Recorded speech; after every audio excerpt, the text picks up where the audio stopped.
ragaa wajjin yaate namni marti nu ragaa fi qabate. Ayitee gaafattee keessa. Akka waan barbaachisaa taate warroota bilook ta'anii mana hidhaa keessa jiru dhageeffatu.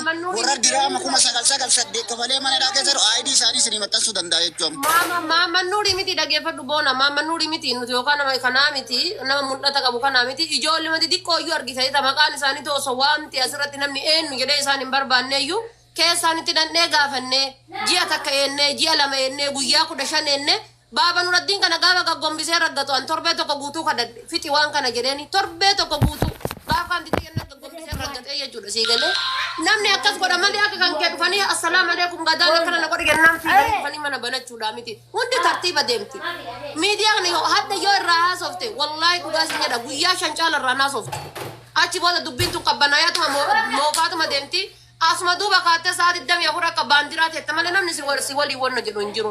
Ufillee rakasiisanii, ufillee hin jibbisiisanii, argitee mubaarak. Laa rakasiisanii akka guyyaa jaa'ira dhageeffadhu haadhafaati. Akka namaa barbaadu irratti noo dhageeffadhu. Ila dhageeffadhu haadhafaati na dhagaartaami. Addallee borullee yoo taate hayti namaa namni akka namaa ofirraa qabu ni kaffala jaalatee hin kaffalu jechuudha. Dhageeffadhu yoo dhabe gabbayee Oromoo narraa kaffalaa jechuun barbaachisaadha. Fakkeenya namni Maamman Nurkaama muciyyoo ni mattutuuni mallaqa dhabeetii miti. Nuti illee ni amanna akka inni mallaqa hin qabne. Fakkeenya namni tokko muciyyoo tanarraa fuudhee hirraanfachitu mala. Tarii gartee muciyyoon tun galata isarraa dhara kaa'uu dandeessi. Lakki jara keenya maarree maqaa ofiitiin bee silaa ganan deemu namni silaa ganaa dhufee taa'ee waan kanan dubbatu irra. Jala kana ta'a yaa aboo jara keenya wanti kun isinirra jirti namni itti dhiyaatu Nuraddiin itti dhiyaatu. Ayyee maarree muciyyoon tun na biraa qabdi dhageeffadhu muciyyoon tun na biraa qabdi maarree birii ani yoo Maamman Nuuriin kafalu jedhe wallaahi narra jirtoo jedhe nama dabarsuu fi danda'u Maamman Nuuriin nama hedduu kabaju. Lakki biriin tun dheerattee yoo irraanfatee dhageeffadhu irraanfadhe jechutu jira jechuudha. Galatoomi ati haka muyyattii barbaaddeemi asliin geetteemi achi booda aslii gaafatta asli dhiisi ati mucatti haqatantee barbaaddatanaan gabbuyi aslii dubbisiiti aslii waliin haasayi nama guddaadha dubbiti atta goote jedhiini Maamman Nuur sii kan faluu didu anas sii kan falala Maamman Nuur irraa qaba jettee ati fiddansii gayaa qabaannaani anatu sii kan falama haqatante laal tana taaf koppiliin kadhee asirraa fuudhe tanarraa sii kan fala tabiraan qabu. Abbo dhugaa biraa barbaada dhiisa mee ammuma dhugaa baasaati an amma sa'aatii irra osoo sin jirtaniin dabarsaa fi'an. Allah sama dubbatti dubbatu barbaaba. Amma adillee yaada kennata mubaarak illee banata yaada kennata asiniin illee yaada kennata icciitiin illee yaada kennata. Yaada nama biraa dhiisa abbo. Yaada nama biraa isiin asirratti hin baatu miti laal asiniin dubbii dhugar isiin asirratti hin baatu galee. Isiin kan baane dubbiin kijiba kaa. Isin sanatti as fida gaafa ija isaa argean viidiyoo illee ni bayaa waa hundaa ni godhaa jette karaa keessaatiin walitti isa maqaballeessii deemaa jiran malee waan biraatii miti. Kunoo abdiin as jala jira namni mallaqni itti kenname sanuu hoodu jedhee wabii waan ta'eef abdii kana gaafachuu maaliif dadhabdanis marra koo qaba asliin as jira gaafatu aslii fi nama hundaa gadi duucha aslii mucayyoodha boonaadha waliin haa ta'an. Isin gadaa argu malee abadan jette shimaku. Gadaa maqaa balleessuuf tarsiimoo baafamee jenna kaamti karaa gabaabaa. Baba maqaa balleessuuf hin jedhina. Ani Maamman Nuuriin akkuma isin kabajanii kabajaa barra qartii barbaade malee. Maamman Nuuriin isin barattu sagaleen keenya kan. Aliyaa. Amma dubbii haaraatti garagalchaa jirta moonatti kennitaa jiran. Baba asli haka baaftawoo ta'e hayti Maamman Nuurillee aba'u yoo dhuguma ka barbaadan taate wallaahi billaahi dubbii kana jalqabarraa hanga ammaatti namni hubatee keessa beeku ana Maamman Nuurin bira dumbulloon tokko hin jiru sanuu wabii waan ta'eef diraama 3,500 abditti kenne yoo nyaates yoo nyaatuu baates yoo kennes yoo kennuu baates abdii arsii shaashee kana bira abdii ol galcha abdiin afaan isaatiin Maamman Nuur irraan fuune mucayyoo tanaa hin kenneen mucayyoo tanaa kennee jira dhugaa jirtu akkasit baasaa namni as jala jiru. Abdiin kunoo jala kanaa barreessaa jira galchi kamoona. Maan galchine reewa. Jira kunoo abdii arsii kan ol harkisaame abdii arsii. Boona galchi. Boonatu galchuu dide barasli. Warri mudee tara qabdan ol harkisaame ol harkisuu dide. Warri mudee tara ol harkisaame. No. Abdii arsii kan ol harkisaame bira jira kan jedhu kan ol harkisime. Birriin eega bakka itti argame rabbi nu baasayi. Ay birriin arganne iyyuu maal goona gaayis ol galchime ol harkisi boona. Bar dubbateera mucaa amma dura dubbatee jira. Maamman Nuuri eega abdii bira jiraatte abdii ol galcha galchee fi jiroo ederiisitti natti. Boona olin arki. Bari Aliyaa. Wallah wanna harkisu de warri mudee tara ol galcha jara keenya warri jala kana jirtan abdii ol galcha. Modii tara naa kenne ol si Harki wanna harkisisu dide. Aliyaa fi Abdiin bar waliin dubbataniirani amma dura waliin dubbatanii maal jette birrii naa galchee jira birriin inni naa galchee tamaaman nuuritti kenne osoo hin ta'in birrii biraan irraa liqeeffatee san naa galchee jettee sanillee akkatti harkaan dhoofne. Ammallee ana bira jira jedhee mi qoy mubaarak kiyya olaa bayu. Ol baasa warri modii tara silaa yoo tan osoo arraba taate yoo tan qaada tara ol. Warri mudee tara ol baasa amee abdii ol harkisa. Ay. modii tara naa kenne. Osoo arraba taate yoo tan qaada ol wal darbitanii miti ma. Ol galcha wanna jedhaati. Dhugaa barbaadaan jiru obbo namni.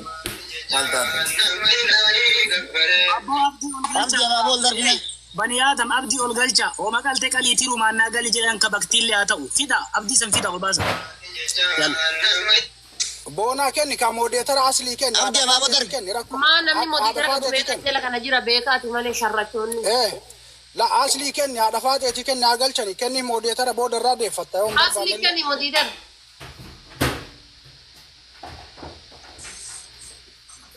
Maka arsii baharaan nu jijjiiradhan. Maaf bakka tolota ofii jijjiiratti.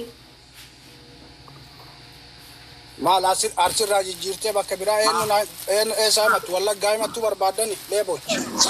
Isin tunarraa fuudha arsoo mata ufiyya koottaa ummata horii. Lolin kaa'umani kabajaatee Nama rarrabsini. barbaadu hongee ta'aara chalo. Lakki nama rarrabsini obboleetti tiyya nama rarrabsini. Abdii ol harkisaa jara keenya silkiin dhoowwe nama fakkaate nama onna harkisuu dide. Warri jala jirtan ol harkisa. Abdii abaaboo darbime. Silkiin akka hin arganii. Maali erga nama Ati warruma dhufee waasitti mantu kanaan boona dhageeffadhu warruma dhufee ebeluun irraa mallee qabuudhi jedhu kanaan silkii bitaa jedhin akka isaan iddamee fuula sirra tettee iyyiti. Rakkoo hin qabu. Isin tukuma 500 fuudhee bitaa kaa'ame.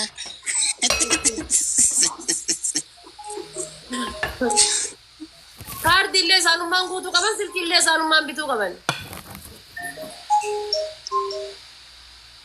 Hello. Amma abdii galchuu dadhabdee re'aati.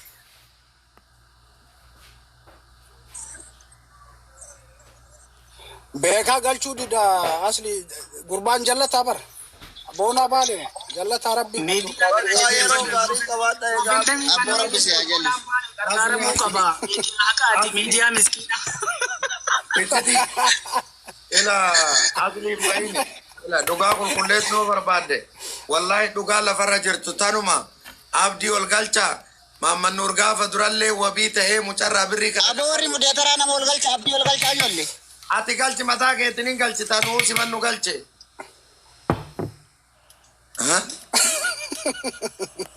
Moodeetara naa kenni. Boonaa moodeetara naa kenni ana galchaa. Illolin mee Nuuraddiin kiyya akkasii miti illolin hin jarjarin abiibii kiyya. Galchi ofii keetti galchi. Itti hoo ebar boonaadhaaf jedhe. Eegaa. Maa karan akka bonaa. Miidiyaa haqaa jetti bar jala kanaa ijoolleen miidiyaa. Boona itti hoo eera wallahi dha. Boona miidiyaa haqaa kan taate boonama. Boonaa kun goofannaan miidiyaa miskiinaa miidiyaa haqaa dhuga baas miidiyaa dhuga baasi maqaan isaa. Itti aana tokkitti isaatu warri Dubaay guutuun keessa warri namarraa waa fuutan of qopheessa. Wallahi billahi ati ila dhuguma haqabaaf ta'oo ta'e meeqaa kamtu jira fakkeenya mee anarraayyuu ta fudhatuu dadhabde mutayyoo eenyu Habiibaa bira dhayite san isimaayyuu anumaa ajandaa maanan godhatin agan. Bakka itti jirtu ajandaa godhannaa nutuma bakka itti jirtu ajandaa godhannaa arnati. Ati maal qabdaree maa jechuun ati jirri hin qabdu. Miskiin ajandaa godhatanii maaltu irraa bu'a? Amma mucaa mul'ate kana mataa keessa dha'uufi beekta akka inni miskiinan gargaare akka inni ta'uufiitii moodelli namni cokamee namni as keessa hama bicha wal ga'e na fakkaateera.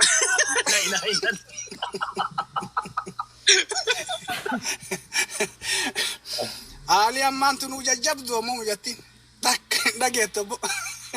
Ali amma